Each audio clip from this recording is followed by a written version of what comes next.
Greetings, guys. It's Mr. J with Fanboy JunKtion. We got another episode, and unlike some other shows, what I'm going to do is I'm actually going to start out with questions that have been mailed in, commented in, emailed, added, whatever you want to call it. And we're just going to call that messages from the JunkBox, okay? Fanboy JunKtion, JunkBox, whatever. So, first question from the JunkBox today is again from Sergio C. And he says, why do so many of the 80s cartoons that are revived now fail? Well, I think, and quite honestly, he's also a big fan of Masters of the Universe, so I think he's mainly asking about that because he really wants a Masters of the Universe film. So we're going to start with the whole 80s cartoon thing. And, some of you guys may be old enough to remember this, may not. I am, so that's where we're going to go. In the early 80s, 81, 82, laws changed when it came to cartoons and toys, where you could actually make toys based on cartoons. Before that, here in America, they couldn't do that. So, with that, Masters of the Universe was one of the first cartoons that was made based on toys. And you could link them together and kind of have that whole thing going. And the funny thing is that if you like me, I first collected the He-Man figures before the cartoon, and it came with these little comic books, little mini comic books. And in those mini comics, He-Man was a barbarian. The sorceress gave him the weapons to make him stronger, and his whole plot was to try and get the power sword from Skeletor. And when they made the cartoon, it, of course, is nothing like that. You have the whole Prince Adam thing. He pulls up the sword by the power of Grayskull. And bam, he's He-Man. So, for that reason, and I'm sorry, Sergio, to say this, but for that reason, I didn't like the Masters of the Universe cartoon. So I'm going to go ahead and preface this whole thing with that. Is that when it comes to Masters of the Universe, unfortunately, I don't care. But, as far as 80s cartoons, there's a lot of those cartoons from the 80s.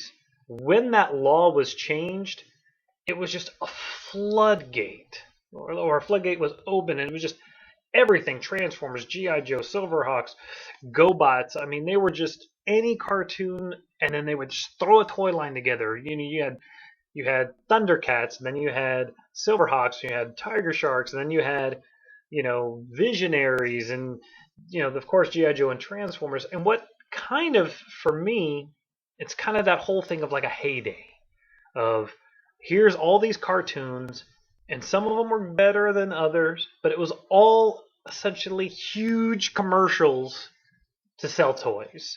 Bionic 6, Mask. I love the Mask. That's never coming back.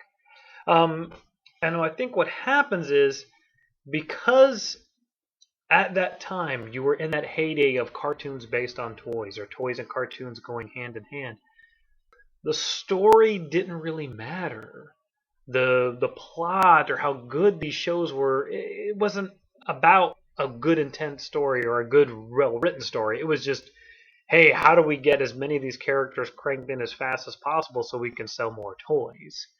And even with some of the movies, like with Transformers Season 2 and 3, like they just fast forward it, killed all the old characters so they can have new characters to be stars so they could sell new toys. All that to say is that because of that very basic basis for so many of these cartoons and just trying to sell, I mean, they had a pole position cartoon. I loved the pole position cartoon, but it was based on a video game. They were just trying to get people to go play that video game.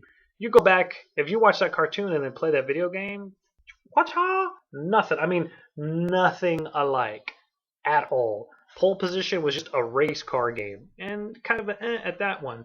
The pole position cartoon was about kids that were secret agents and had cars that were hovercrafts and bulletproof and could fly and went underwater, and they had robots in each one. Completely different. So, all that to say that all of the 80s cartoons were just commercials for toys. Given that, the storylines were very weak. So, as we get older and these cartoons start coming back, they're not as good because it's all about nostalgia. You know, we look back. It's like the Thundercats analogy I made the other day. We remember Thundercats as kids, and we loved that cartoon and thought it was great and so epic. And then as an adult, you go back and watch it, and you go, "Wow, this is kind of bleh." It just it's for kids. It's a little kid's story. So the only thing for me that you can do is just share those cartoons if you have children with your children. That's what I do. Is I share those cartoons, and some of the joy I get out of those older shows is just watching them with them. And then I'm like, oh, cool, they enjoyed it. It's kind of fun for me to see, and some of them are really bad, and some of them are okay. But what happens is something like Masters of the Universe or Thundercats is now something like Cartoon Network, or they re-release this cartoon 20 years later, 25 years later, and they're not going to just redo the old cartoon. They want to kind of make it for a more adult audience because they know, like me and Sergio and parents around, or just guys who are, remembered as kids and they have money they want to buy them, they pretty much know that that's what they're writing it for. And for me, honestly, what happens is once you, I don't want to say adultize, but maybe try and make those stories more than they are. I mean, like the new Thundercats cartoon. What made that Thundercats cartoon interesting was that they were just these 5 or 6 Thundercats that were by themselves. And no more Thundercats showed up until they needed more Thundercats toys. I mean, that's kind of a very basic version of what happened, but that's kind of the whole thing. Is all you had to do was make a cartoon based on the 5 toys they created, and then somebody in their mind said, "Well, why don't we just make them, refugees?" Cool, it works. Well, with the new cartoon, they tried to make all the different races and the animals and add the whole dog and cat animosity and different races and the mutants. And for you and I, for people, 20s, 30s, whatever, watch that and go, okay, that's kind of cool. I like where that's going. But that's not what you watch Thundercats for. And I think that was, for me, when I watched that show, I only watched maybe 5 or 6 episodes, and I lost interest. Because, one, the nostalgia factor, gone. Two, the storyline, it wasn't really original, and that's another thing. Part of what I'm getting at is that all that stuff in the 80s, that was when it first started. Nobody had done Transformers. There had never been I mean, all those different series, they had never been one like that. Nowadays, there's so much that's been done, and because of the saturation of cartoons in the 80s, and a lot of those cartoons they tried to bring them back in the 90s. I think there was a Masters Universe in the 90s, and it just gets blanketed in too much, and nobody wants to watch that. And even if it gets a small fan following, it's not a huge fan following. Even when they did the original Masters of the Universe movie, it was 5 years later than it should have been. If they had done that year 2, maybe 3 after it had started, you probably would have had a bigger box office. But you have to remember, kids like me, I was about 8 or 9 when Masters of the Universe came out. So by the time that movie came out, which I think was 5 years, 6 years ago, I was 12 or 13. I was into martial arts movies. I could care less about a Masters of the Universe movie. And I think it's all about timing. And I think that's what kind of got lost with that. So Masters of the Universe, some of these things, they just, I guess the prime example, and I know some people out there may disagree with me, is that with the Teenage Mutant Ninja Turtles, okay? It comes out in mid-80s. They make it nice and bubbly and cartoony. And that because at the time, that was what all the cartoons were like. Then, it kind of stuck around. There was a live-action show, which was horrible. But it's always, between the movies, it's always been in circulation. There's always been toys on the shelf. Then in the early 2000s, they did another cartoon. And because at the time everything was a little more dark and gritty, they made it darker and grittier. And it lasted for about, I think, 4 or 5 seasons. I mean, they even changed it halfway through and made it like a sci-fi thing, and then they came back. And what the point is that it evolved and changed with the times. And then now with this new Nickelodeon one, it's kind of gone back to being a kid show because that's the target audience. And as much as we want to say yes, we want that Teenage Ninja Turtles cartoon that's like the comic and a movie that's like the comic. Very few people read the comic. Teenage Ninja Turtles is looked at as a kid show. It should be a kid show, so the movies are going to be for kids.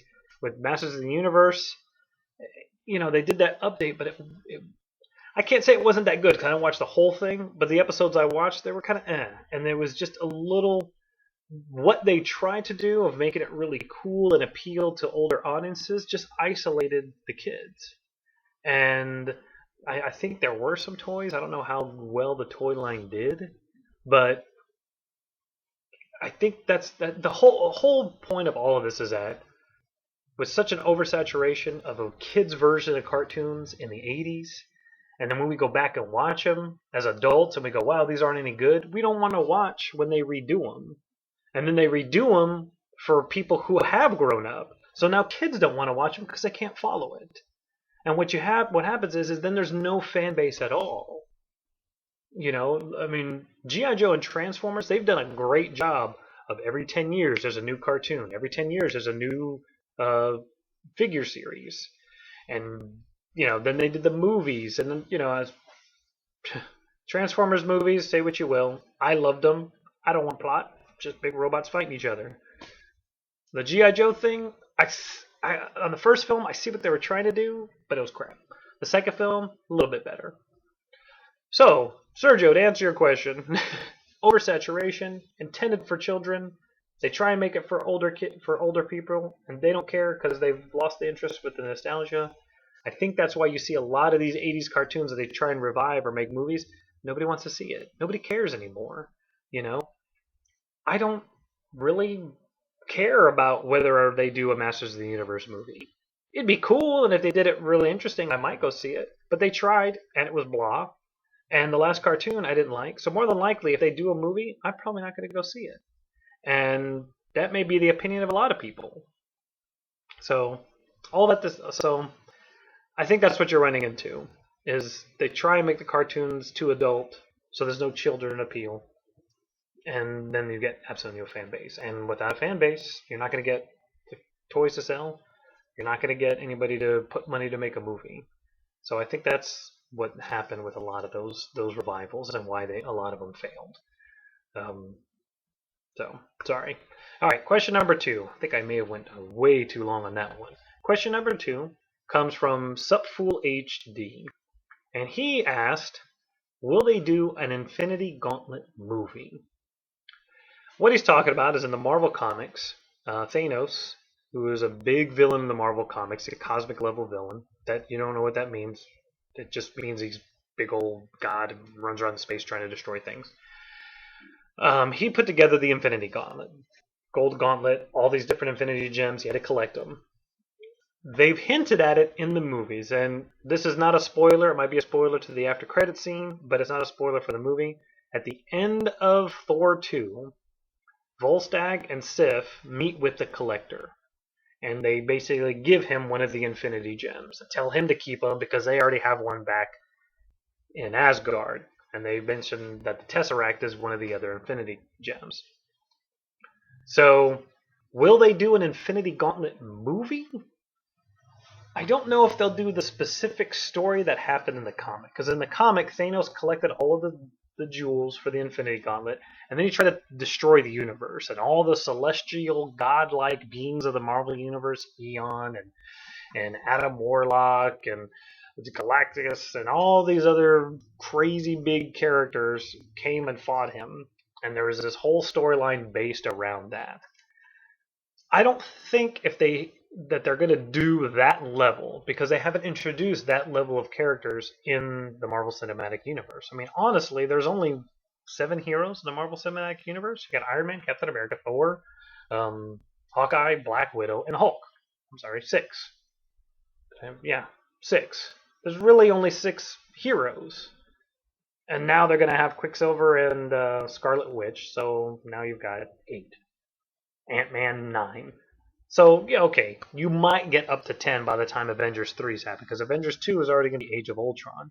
So that's definitely not going to deal with the Infinity Gauntlet. So I think what you're going to see is through Phase 3 and going into Age of Ultron and going after that with Guardians of the Galaxy, is that you're going to start seeing more of this Infinity Gauntlet, Infinity Gems being collected, and that he might have it in the third Avengers movie when he becomes the final villain, or he becomes the villain of the Avengers.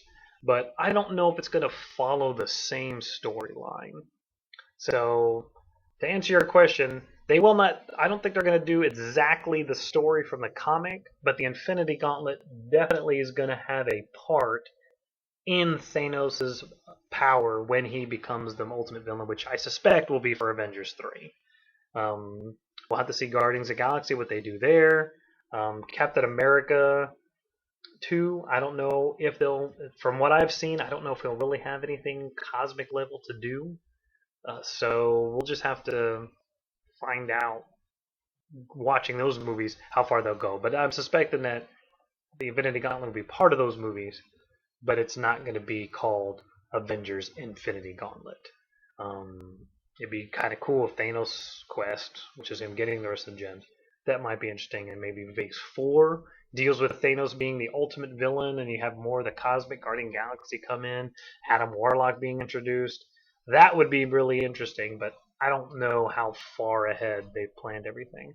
As much as I hate to say it, but with all the actors getting older and not sure if they're going to recast anybody, you may see Avengers 3 be the finale and then they reboot everything afterwards. I hope not. I think all comic book characters should be treated like James Bond, and you just recast them and keep going with it. You really look at it, there's been 5 or 6 guys played James Bond. They kind of did a reboot with Casino Royale, but at the same time, it did kind of just more of an origin because they never told the origin. So for me, I would love for them to keep doing that. Like now that they've got Ben Affleck as Batman, just keep making Batman and keep casting new guys and Henry Cavill. I mean, just keep the storyline, because for me, what happens with a lot of these comic book stories that we want to see on the screen is that, like with the Infinity Gauntlet, without all the back history of all those characters leading up to that storyline, you can't just do the Infinity Gauntlet with I mean, there's only been 8 movies in the Marvel Cinematic Universe, whereas there was 30 years of comic book stories before that crossover. So for me, I just hope they keep going. And, with the fact that DVDs and downloads and Blu-rays and Netflix, we could keep all those older films in our head. It's not like before where, I mean, I can remember as a kid, it could take 4 or 5 years for a VHS to come out of a movie, and you wouldn't be able to watch it until that VHS was available. Now, within 3 months, the movie's on the shelf for you to buy. So hopefully they can keep building. But yes, final answer, Ultimate Infinity Gauntlet, hopefully Avengers 3, not called Infinity Gauntlet, not the same story, but definitely part of Thanos' weaponry whenever he becomes the main villain. So that is the 2 questions from the junk box. I've gone way longer than I want to. So I was going to talk about Marvel versus DC films, but that's probably going to take another 10 minutes, and I don't know if I really want to go that far. So I'm going to go ahead and say next episode I'm going to discuss Marvel versus DC films and see if anybody else comments on any of the stuff. Maybe have a couple of more questions, and we'll go from there. Thanks for watching, guys. I hope you liked it. Again, email me. Comment below. Subscribe. Let me know what you think. Guys, have a great one, and I will see you guys next time.